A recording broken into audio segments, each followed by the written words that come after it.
Olga responded with a nod of understanding. She placed a reassuring hand on Frank's, her eyes reflecting her trust in him. I trust your judgment, Frank. Thank you for everything. Frank looked at his watch and realized it was getting late. He had to return to the place where they were interrogating Luke. He needed information from him, and he had to get it. Frank gently squeezed Olga's hand in gratitude before rising from the table. Thank you, Olga. The meal was great. But now I have to go.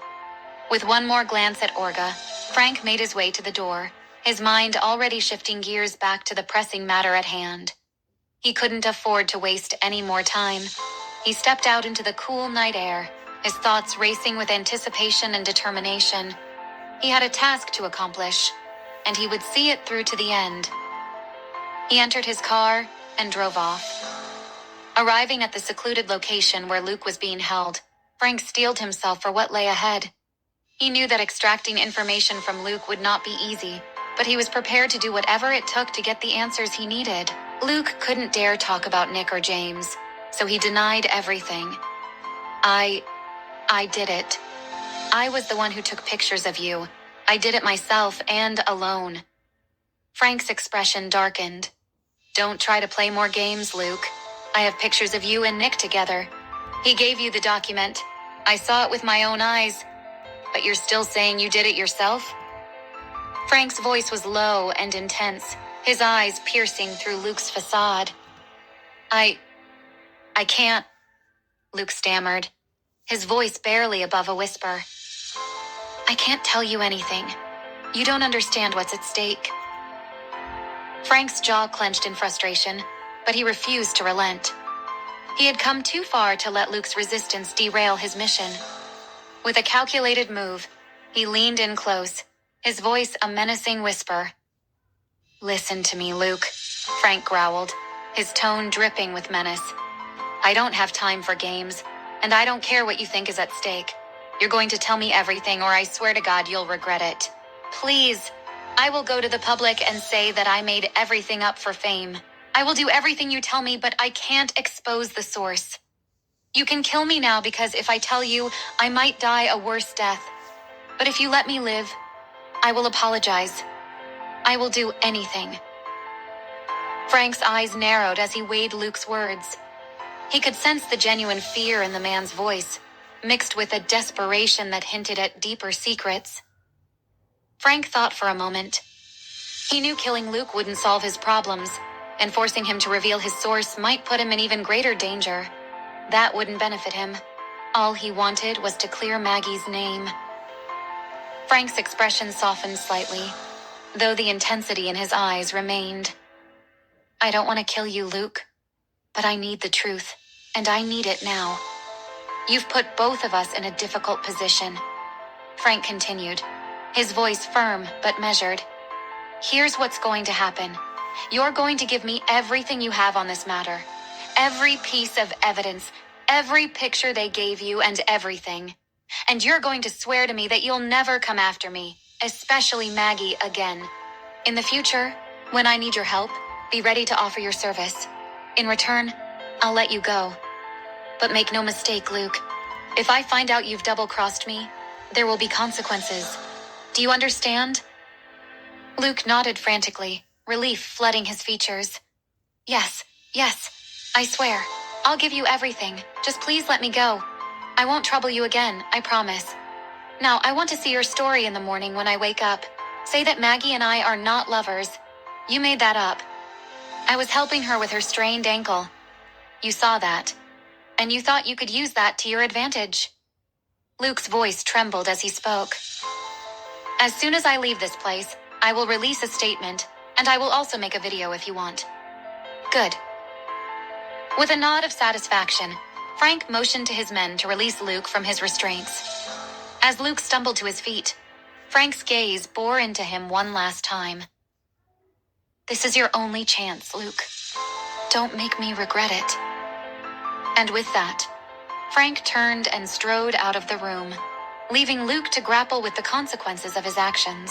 He wanted to send Olga a message and tell her that everything would be solved by the morning, but he chose to let it be a surprise. I know you'll smile in the morning." With that, he gestured for Sarah to start the engine. Entering the dimly lit room, Frank's presence commanded attention. Luke, bound and battered, looked up with a mixture of defiance and fear as Frank approached. Without a word, Frank began his interrogation. His questions were precise, his demeanor showing, "Who gave you the pictures of me and Maggie?" As the car pulled up to the hotel where he was staying, Frank's thoughts turned to Olga. He couldn't wait to see the relief on her face when she learned that the truth would soon come to light. Opening the door, Frank was greeted by the comforting warmth of the hotel room. He quickly glanced around, taking in the familiar sights, before his eyes settled on his phone. Without hesitation, he picked it up and composed a message to Olga. "Hey Olga, I just wanted to let you know that everything will be sorted out by this morning. You'll see. Tell Maggie to sleep soundly. Everything is under control." With a satisfied smile, Frank hit send and set his phone down, feeling a weight lift from his shoulders. It had been a long and challenging night. He stormed into his bed and fell asleep. Tomorrow is a new day. Olga woke up in the morning, searching for her phone. When she unlocked it, she found a message notification that caught her eye. A message from Frank. She opened it to read it and saw that it had been sent last night. After reading it, she rushed to check the internet. She didn't even have to search for news about Maggie. It came as soon as she opened her browser. She screamed joyfully, running to Maggie's room. Maggie was sleeping soundly, having slept with her phone turned off, and she didn't disturb her considering what was going on. "Maggie, wake up!" Olga exclaimed, bursting into her sister's room. Maggie groggily opened her eyes, blinking in the sudden light. "What's going on, Olga? It's too early for this." Olga waved her phone excitedly. "Guess what? Frank Miller messaged me." Maggie's eyes widened. "No way!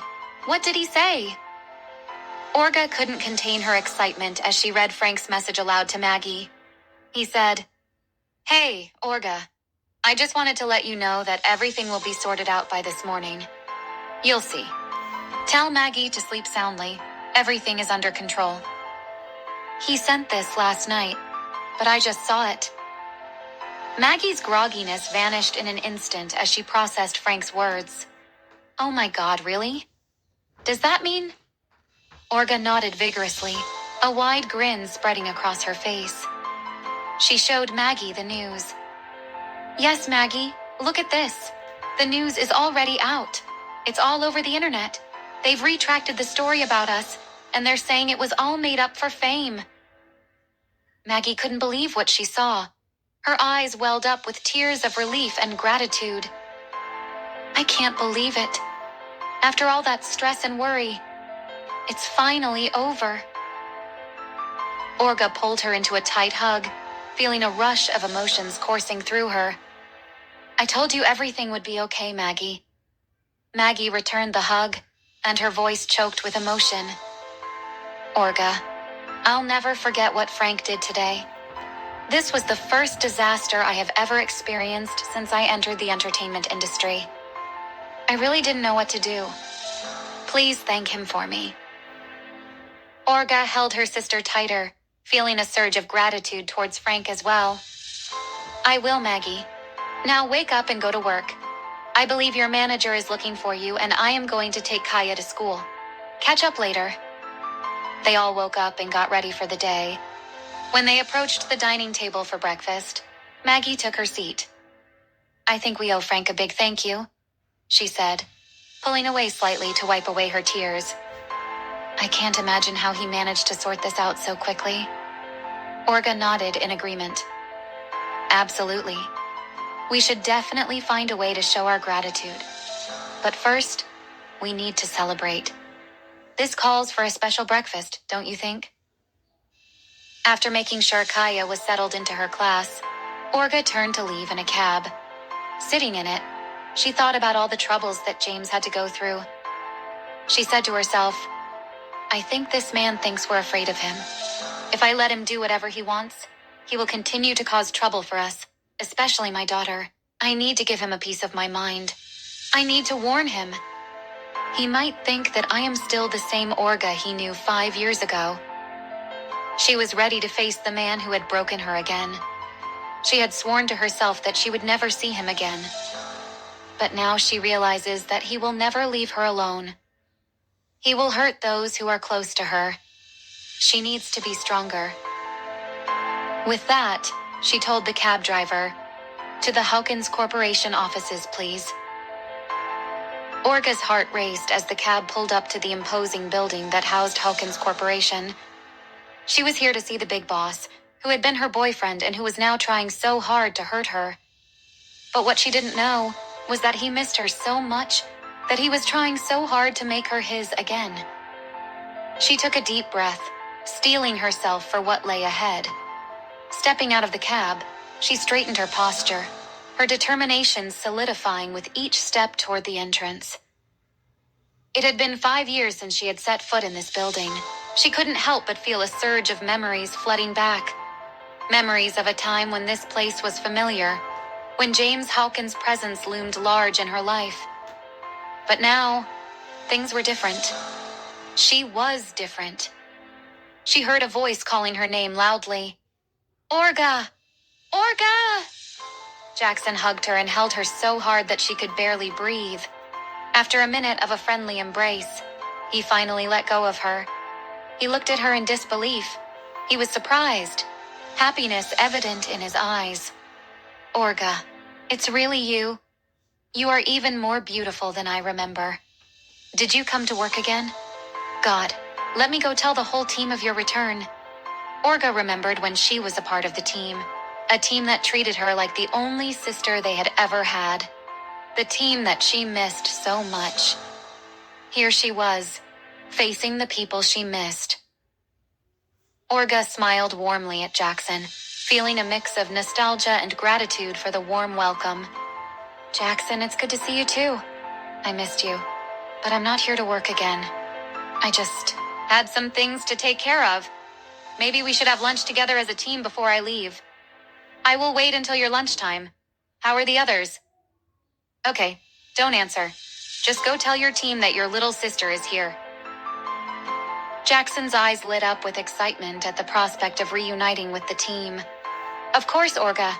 I'll gather everyone right away. They'll be thrilled to see you." Olga watched as Jackson hurried off, a fond smile playing on her lips. After he had left, she also entered the building. Approaching the reception desk, Olga found the same female receptionist, Alexa, who used to resent her when she was still an employee. Before, Alexa resented her because she thought that Wilson wasn't paying attention to her because Olga had joined his team. But even after Olga left, Wilson never noticed her, so now her anger towards Olga has disappeared. When Olga saw her, she greeted her with respect, as she always did. "Hello, Alexa. How are you?" As Olga greeted Alexa, she looked up, her eyes widening in surprise. It took her a moment to register who was standing before her, and when she did, a warm smile spread across her face. "Olga! Oh my goodness, it's been so long," Alexa exclaimed, rising from her seat to embrace Olga. "I'm doing well, thank you. And you? What brings you back here? Are you here to work again? I am sure your team would be thrilled to see you again." Olga returned Alexa's embrace, feeling a sense of warmth from her genuine welcome. "It's good to see you too, Alexa." "No, I'm not here to work again," she replied with a chuckle. "I just had some personal matters to take care of. But I would love to catch up with the team over lunch if they're up for it. You can also join if you want." Alexa nodded enthusiastically. "Absolutely. I would love it, but I think Wilson wouldn't like it, so I will stay here." After the greetings, Alexa's expression turned from casual to professional. "So, Olga, how may I assist you?"